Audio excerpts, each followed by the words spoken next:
You're live.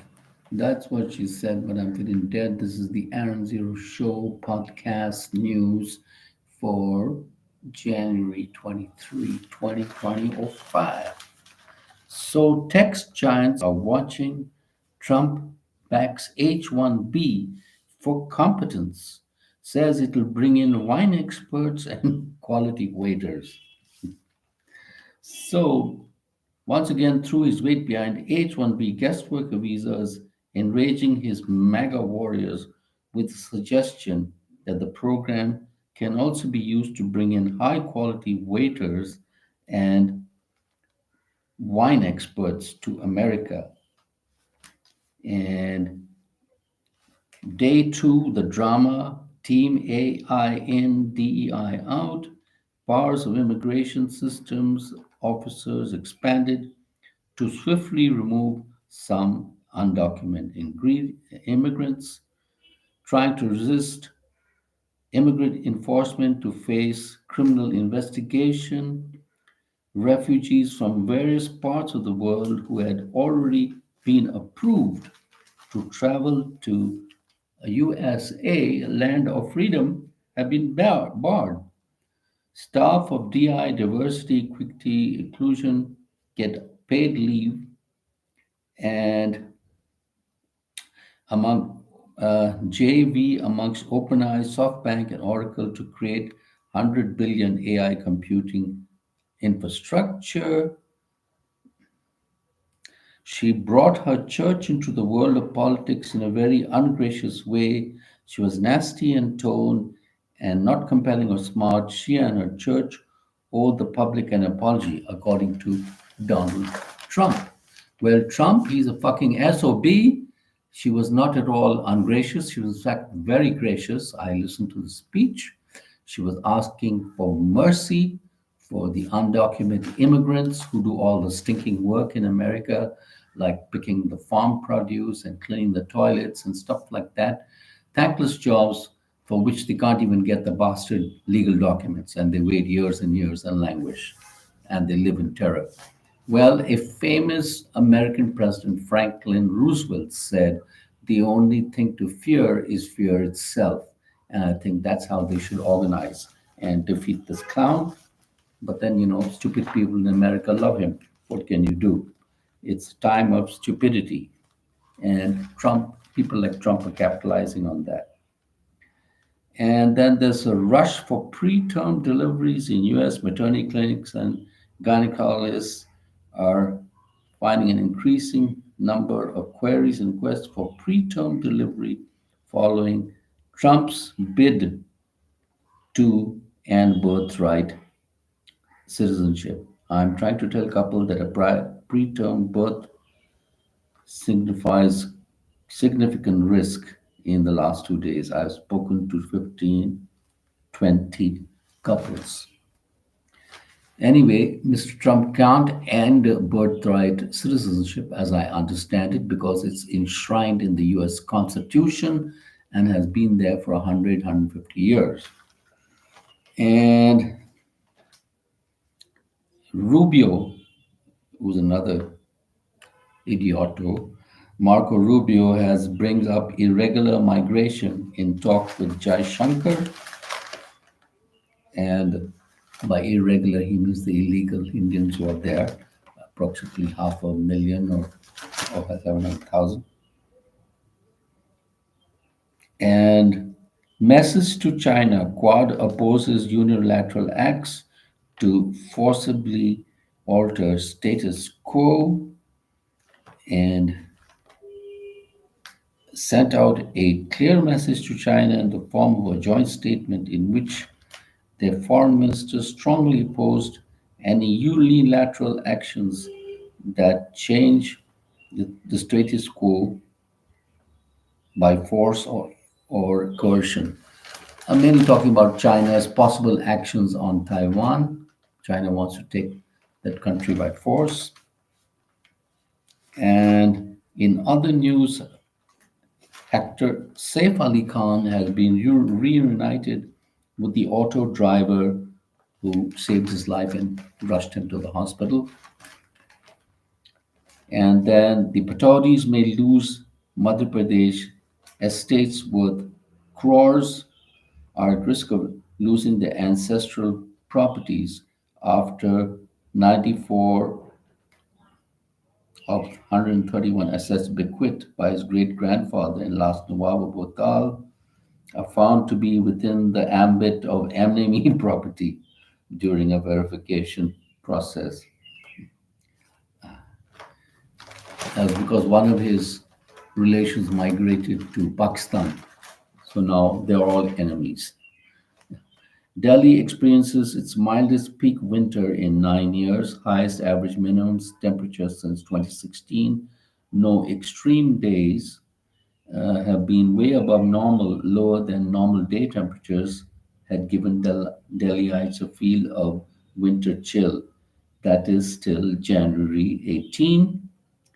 The maximum shot up on January 19 to 26.1, 6.5 notches above normal as winds suddenly changed direction.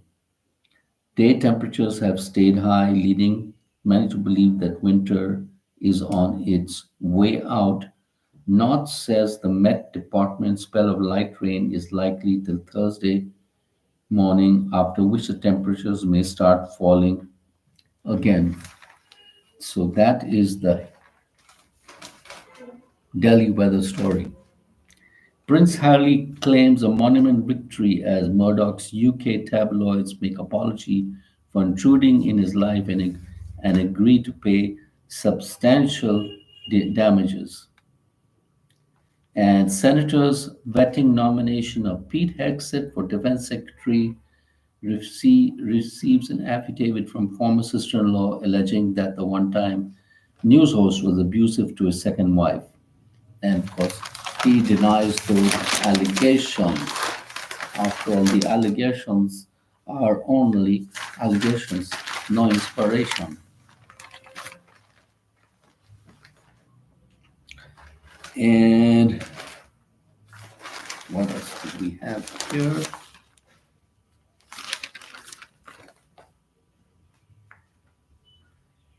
Modi rips into AAP, says Kejriwal rattled. He, Kejriwal, has never looked so shaken. That is the reason for his flurry of announcements and not implemented. And AAP's 7-point manifesto for middle class. The middle class is a victim of tax terrorism and has been reduced to the government's ATM, according to Mr. Kejriwal, who is the convener for the AAP party. 24 to 7 health centers across the country are on the anvil. They want to have 24 and to 7 health centers all over the place in the rural areas. The international airport is expand international flight capacity at Terminal 3. And what else do we have here? If we can find the page. Times Global. Where we are on Times Global. Chris Brown sues Warner Brothers for $500 million. Woodstock series says he was falsely labeled a serial rapist and abuser.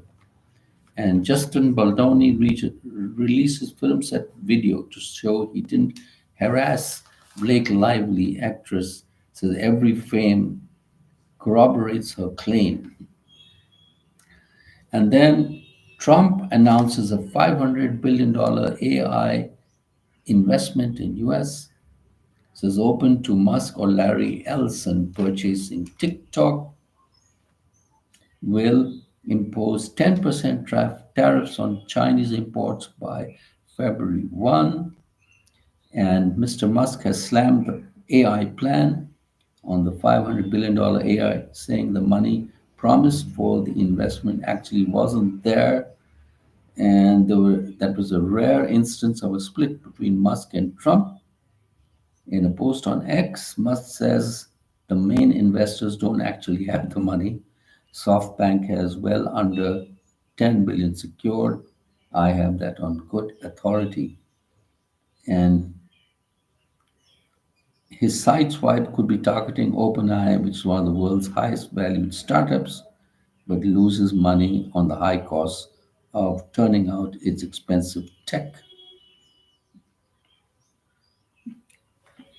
And Oracle has about 11 billion in cash and securities.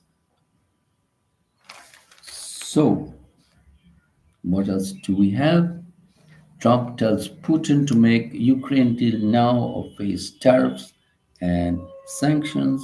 If we don't have a deal soon, I have no other but to put high levels of taxes, tariffs, and sanctions on anything sold by Russia to us on his Truth Social network, where the truth doesn't count.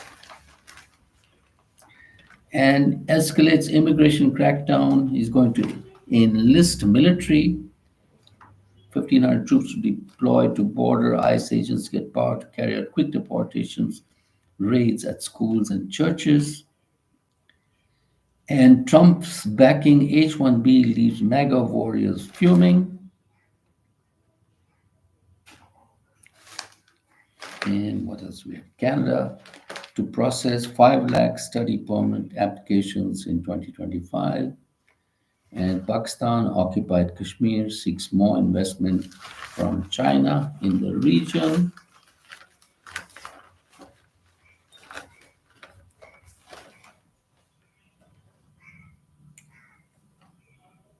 And Murdoch's UK tabloids apologize to Harry and admit intruding on Diana. And at that note, we leave it. Thank you for watching the Aaron Zero podcast. Like and subscribe.